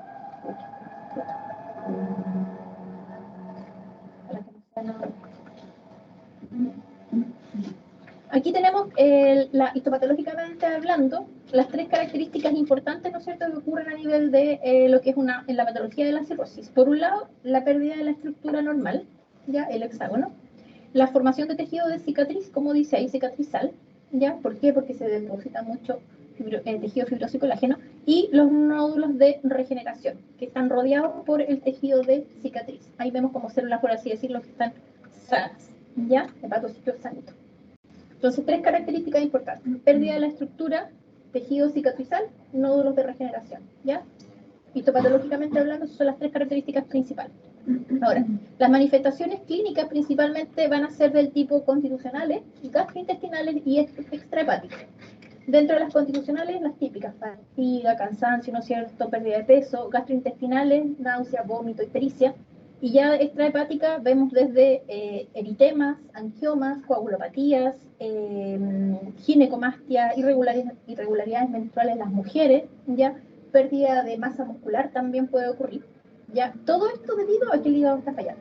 Por lo tanto, esto dice que el hígado, ¿no es cierto?, está participando en una gran cantidad de funciones, como vimos, ¿no es cierto?, al principio. De hecho, ahí vemos, ¿no es cierto?, una fotografía en donde vemos, por ejemplo, efectos, dice, insuficiencia de las células hepáticas. La célula hepática falla. Puede haber, dice, coma. Puede haber hedor hepático, que es el aliento de muy malo, un olor muy, muy malo a nivel le llaman como el olor a cadáver recién abierto. Ese es el famoso hedor hepático. ¿Ya? Las famosas arañitas vasculares, puede haber problemas de ginecomastia, sobre todo en varones, ¿verdad? Ictericia, ascitis, ya debido a la hipertensión portal, ya, porque si ustedes tienen su vena porta, ¿verdad?, y empieza a aumentar la cantidad de fluido al interior, empieza a aumentar la presión a nivel de vena porta. ¿Qué es lo que va a pasar con el líquido? Va a tender a escaparse, ¿ya? Entonces a eso se refiere, ¿no es cierto?, lo que es la ascitis, porque se escapa hacia dónde, hacia el peritoneo, y entonces se inflama, ¿no es cierto?, se llena de líquido esa zona. Pérdida del vello sexual, dice, atrofia testicular en los varones, aleteo hepático, ya, eso es más que nada debido a, piensen ustedes que está participando el hígado, ¿no es cierto?, en detoxificar, como ustedes dicen. Entonces, en este caso, las cantidades de amonio, amoníaco van a andar dando vueltas, van a ser más altas, y esto se asocia mucho a lo que se conoce como la encefalopatía hepática, porque estas toxinas no se pueden eliminar, quedan dando vueltas, ¿ya? Y el aleteo hepático es un temblor característico que se da en las manos. La manita tú la dejas recta y la sueltas y empieza a mover la mano sola. Generalmente se da cuando ocurre eso, cuando hay aumento de esas toxinas a nivel sanguíneo. Tendencias al sangrado. ¿Por qué va a tener tendencias al sangrado esta persona? Claro, porque los factores de coagulación probablemente van a estar al mismo. Anemia, ya, principalmente, ¿por qué? Generalmente es porque por deficiencia de hierro, ya sea porque puede tener, ¿no es cierto?, sangrados, por un lado, ¿no es cierto?, o porque haya problemas de absorción de hierro, no se puede absorber apropiadamente, ¿ya? Edema también, ¿ya? Y por el otro lado, efectos de hipertensión portal, pueden aparecer varices esofágicas, ¿ya? Pueden haber vómitos con sangre, debido a esto mismo, problemas a niveles gástricos, ¿ya? Y eso mismo puede provocar, ¿no es cierto?, si hay sangrados a nivel gástrico, que haya aparición de sangre en las heces, lo que son las famosas melenas, ¿ya? Esplenomegalia, como vimos anteriormente, ¿por qué? Por la inflamación, ¿ya? Venas abdominales dilatadas, las famosas cabezas de medusa que se forman sobre todo alrededor del ombligo, la ascitis nuevamente, y las varices rectales también, porque piensen que la vena porta está totalmente inflamada, entonces va a ir a tratar de inflamar a todas las otras zonas, para tratar de descomprimir, por así decirlo, la inflamación que tiene. Ahí tenemos también separado lo mismo, pero en esta tablita ahí está el mismo dibujito, ¿ya? Donde veo problemas, ¿no es cierto?, a nivel de hipertensión portal, debido a pérdida de hepatocitos y otras complicaciones que además le puedo sumar a todo lo que mencionamos, o sea, problemas renales, problemas a nivel celular, tanto de carcinoma hepatocelular, o incluso se puede ver afectado hasta el pulmón, la circulación pulmonar. Entonces ahí vemos una tabla de resumen con las distintas alteraciones que podría presentar, ¿no es cierto?, este paciente, ¿ya? Ahí dice una, ¿por qué, por ejemplo, dice, debido a pérdida de hepatocitos, ¿por qué puede haber hipoglucemia? Donde se almacena la glucosa, ya no hay, ¿no es cierto?, hipoglucemia. La coagulopatía estamos claros, ¿no es cierto?, edema también, hipergenemia. Todo lo que tenga que ver con alteraciones, por ejemplo, de las hormonas sexuales, ¿no es cierto?, porque sabemos que ahí las hormonas sexuales en el hígado es el encargado de metabolizarlas, ¿ya? Por eso veo yo, por ejemplo, que aparece ginecomastia, irregularidades menstruales en las mujeres, ¿no es cierto? Y ahí dice hiperestrogenemia, porque ya no puedo, ¿no es cierto?, metabolizar y anda los estrógenos, pero a full, ¿no es cierto? Porque el hígado, ¿no es cierto?, en ese sentido está fallando con su regulación, ¿ya? Y los demás, sí, entre comillas, como que ya lo mencionamos, ya lo vi. ¿Ya? Lo que yo les contaba hace un ratito, lo que es la encefalopatía, ¿no es cierto? Alteraciones principalmente del estado mental, ¿ya? Y puede ser un estado mental en donde la persona tenga, como dice ahí, alteraciones sutiles, que de repente como que se le va la onda o empieza a hablar cosas raras, hasta incluso llegar a un estado de coma. Ya puede pasar de uno. Ese es el arco iris por el cual puede pasar, ¿no es cierto?, una persona que tiene encefalopatía hepática. ¿Ya? En el caso, ¿no es cierto?, de los factores que pueden contribuir, como dice ahí, factores que precipitan esto, tenemos ahí el incremento de la carga de nitrógeno, por ejemplo, que es una toxina, ¿ya? Ya sea por sangrado, por exceso de proteínas o por alguna infección, ¿ya? O lo otro también, un exceso de medicamentos que no vamos a poder metabolizar apropiadamente, también, ¿no es cierto?, pueden contribuir a estos problemas, ¿ya? Y ahí tenemos, ¿no es cierto?, qué cosas puede presentar esta persona, ¿ya? Cambios en el modelo del sueño, cambios cognitivos, desorientado de repente, ¿no es cierto?, hasta el estado de coma, como yo les decía, incluso cambios motores, como el que veíamos recién, el famoso aleteo que yo les mencionaba, ¿ya? Postura de descerebración, flacidez, ¿ya? ¿Y por qué todo esto? Por todas estas toxinas que no se pueden eliminar, ¿ya?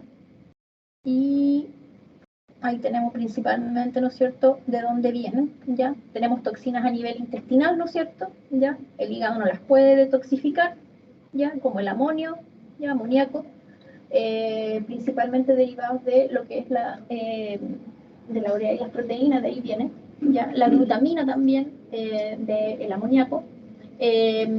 Puede ocurrir también un deterioro a nivel de la barrera hematoencefálica. Entonces, por eso estas toxinas son capaces, ¿no es cierto?, de llegar a nivel del sistema nervioso central y provocar estas alteraciones neurológicas, ¿ya?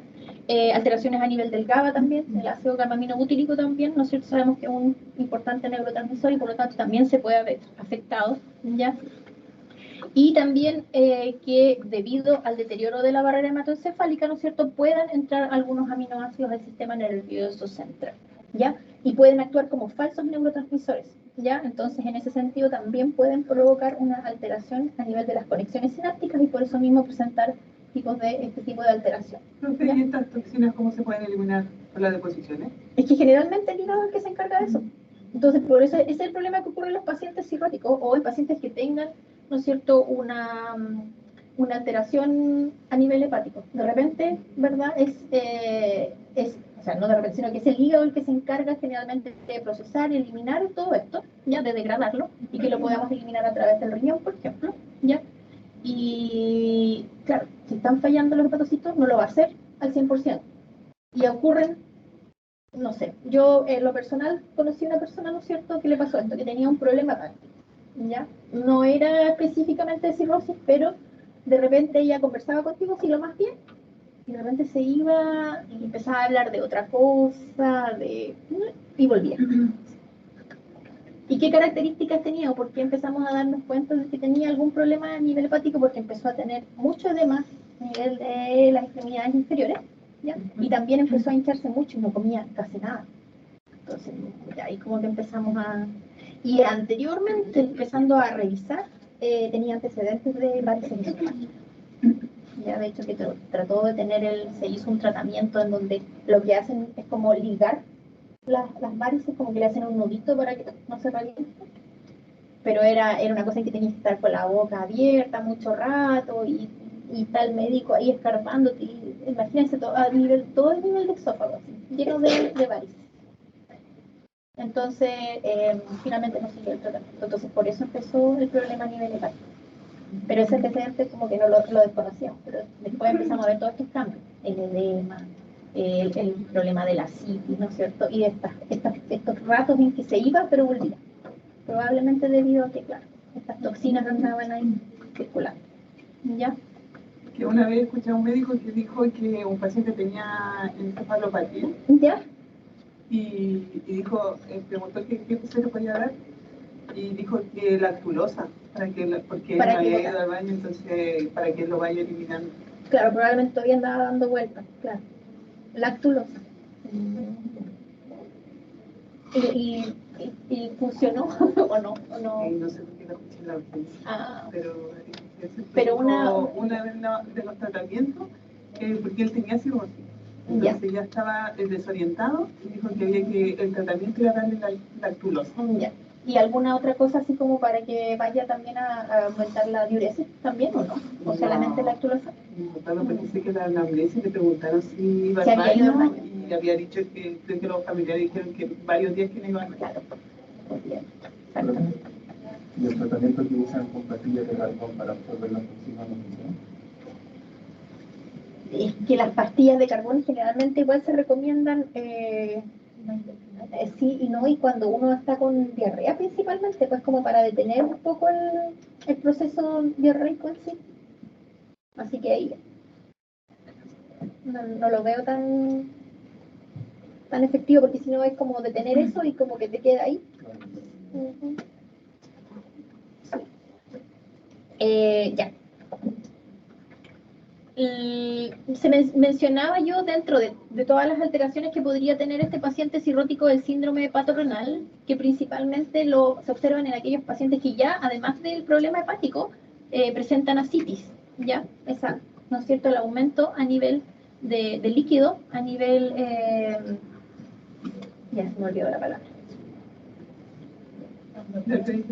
Eso, pero sí, abdominal, ¿no es cierto? Y otra cosa interesante que va a pasar aquí es que, ¿no es cierto?, hay vasoconstricción a nivel de la circulación renal. Ese es el principal problema, ¿ya? Entonces, por eso vamos a tener un problema a nivel, ¿no es cierto?, de riñón, ¿ya? O sea, tenemos este hígado que está fallando, ¿verdad? Es posible también que exista, se ve horrible, ¿ya? Pues tenemos aquí la hipertensión portal, ¿ya? Que obviamente va a llevar a que llegue una menor cantidad, ¿no es cierto?, de volumen, de líquido, ¿a dónde? A el riñón. Por lo tanto, ¿qué es lo que va a pensar el riñón? Que va a estar hipóxico en algún momento, entonces va a activar y va a gatillar todo su mecanismo para tratar de volver a la normalidad. Pero ¿qué pasa si nosotros no tenemos un problema, sino que el problema está a nivel, ¿no es cierto?, de vena porta y en el caso, ¿y producto de qué? De un hígado cirrótico, ¿ya? Y claro, este círculo vicioso, ¿ya?, va a finalmente terminar dañando a mi riñón, ¿ya? ¿Qué otras cosas más veíamos en un paciente con cirrosis? La hipoalbuminemia y el edema. Principalmente, ¿por qué va a ocurrir esto? ¿Por qué va a ocurrir el edema?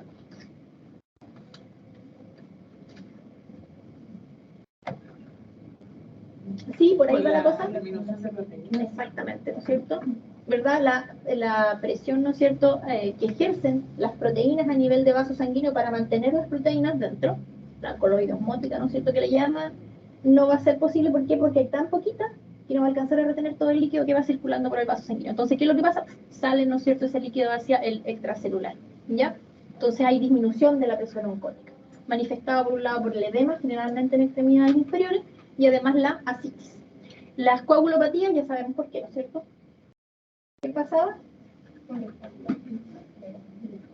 Por los factores de coagulación, ¿no es cierto? Ya no se pueden sintetizar, ¿ya?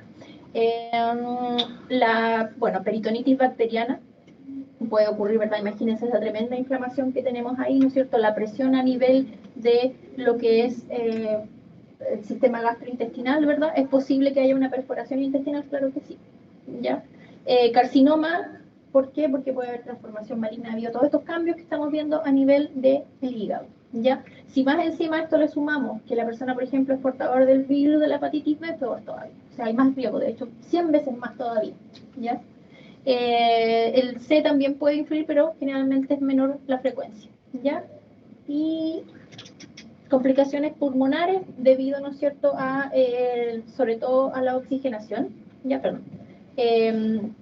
Y todos los demás que aparecían, ¿no es cierto?, en la lista generalmente, como lo que es la atrofia testicular, la ginetocomastia, ¿no es cierto?, principalmente por la alteración de las hormonas sexuales que no pueden metabolizarse apropiadamente, los problemas de eritema, ya también tienen que ver principalmente con los factores de la coagulación, ya, y también con la cantidad de toxinas que andan circulando, ¿no es cierto?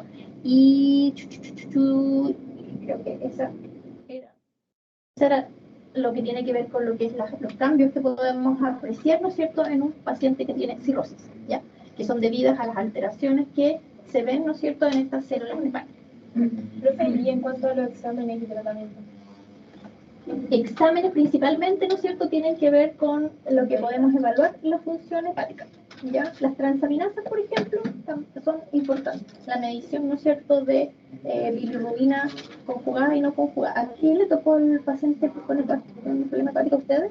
Ya, le tocaron. Pero ya le habían hecho las transaminasas, ¿no es cierto?, los niveles de bilirrubina, ¿no es cierto?, tanto conjugada como no conjugada, hacer mediciones de factores de coagulación también. Ya, también es importante, no me acuerdo qué otro examen más tenían. No me acuerdo qué otro. Pero en este caso se le hace perfil bioquímico completo. Ya, perfil bioquímico completo, incluso también, ¿no es cierto?, para descartar problemas a nivel pulmonar, también una oximetría también para ver cómo están los gases arteriales también.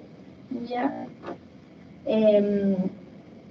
Y en relación a, bueno, que lo otro que tenía que contarles tiene que ver con lo que es la hipertensión portal, ¿ya? Pero espera, no voy a estar demorando, ya. Pero lo que sí lo vamos a ver, ¿no es cierto?, en la siguiente clase junto con las alteraciones de lo que es la vesícula, ¿ya? Pero principalmente, lo voy a mencionar así nomás, ya, ya. Principalmente tiene que ver, ¿no es cierto?, con la presión con la que viaja, ¿no es cierto?, la sangre a nivel de esta vena porta, ¿ya? Que normalmente la presión es 12 milímetros de mercurio, ¿ya? Y eso es una baja presión, muy parecido a lo que vemos a nivel pulmonar, ¿verdad? ¿Ya? Comparado con la sistólica, que son ¿cuántos? 100 y tanto, ¿no es cierto? O 100 milímetros de mercurio, ¿ya? En cambio acá vemos que es de 12 milímetros de mercurio. ¿Y cuál es el problema, no es cierto? Es que lo que vamos a ver es y aumenta, ¿no es cierto?, la presión, ya no va a haber esta circulación de baja presión y va a empezar como a devolverse hacia atrás, por así decirlo, ¿ya? Entonces va a empezar a presionar a todos los demás, ¿ya? Y lo vamos a ver después, pero ese es el problema que ocurre porque, claro, empieza a presionar hacia atrás y eso puede provocar que, por ejemplo, aparezcan las famosas varices esofágicas, ¿ya? ¿Por qué? Porque hay derivación portosistémica, se llama, ¿ya? Va a hacer que aparezca así y en los pacientes también, ¿ya? Debido al aumento de la presión, ¿ya? Va a haber que aparezcan, por ejemplo, las famosas hemorroides también en algunos pacientes, por lo mismo, por la derivación portosistémica, ¿ya? O sea, estos síndromes hepáticos, por un lado, la cirrosis podría provocar una hipertensión portal, sí, ¿ya? Pero estos dos pueden ser síndromes, la hipertensión portal también puede ocurrir por cualquier otra causa, no necesariamente viene de la mano con la cirrosis, ¿ya? Y lo voy a dejar así. Lo voy a decir. Como les decía, este PPT entero está en el Teams. Ahora lo que voy a hacer es dividirlo en dos y ahí subirlo al aula virtual para que lo puedan revisar. Y esta parte de hipertensión portal y de las alteraciones de la vesícula igual está en el PPT, por si lo quieren revisar. ¿Ya? Y en cuanto al tratamiento, no. Es que depende mucho en qué grado de afectación veamos, ¿no es cierto?, porque ya vimos que era irreversible, ¿ya? Entonces, por ejemplo, muchas veces lo que se señala es hacer trasplante de hígado, ¿ya? Si el paciente es apto y si se puede, sí, sería lo ideal, un tratamiento ideal para la cirrosis, ¿ya? Ahí lo conversamos el día lunes. No se olviden entonces que el lunes tenemos clases a las 8:30 en la sala 403 de este edificio, ¿ya? Es recuperativa, ¿ya? Así que yo sé que hay algunos que tienen otras clases o otros compromisos y que no es con los voy a poner a todos presentes, así que si no pueden venir se entiende, ¿ya? Lo que sí, el grupo 1 después tiene a las 9:45 sí tiene laboratorio, ¿ya? Y el día martes y miércoles nos vemos al horario normal, ¿ya? Y yo creo que el martes probablemente revisamos la prueba de ayer, ya. O el miércoles, no sé, ayer.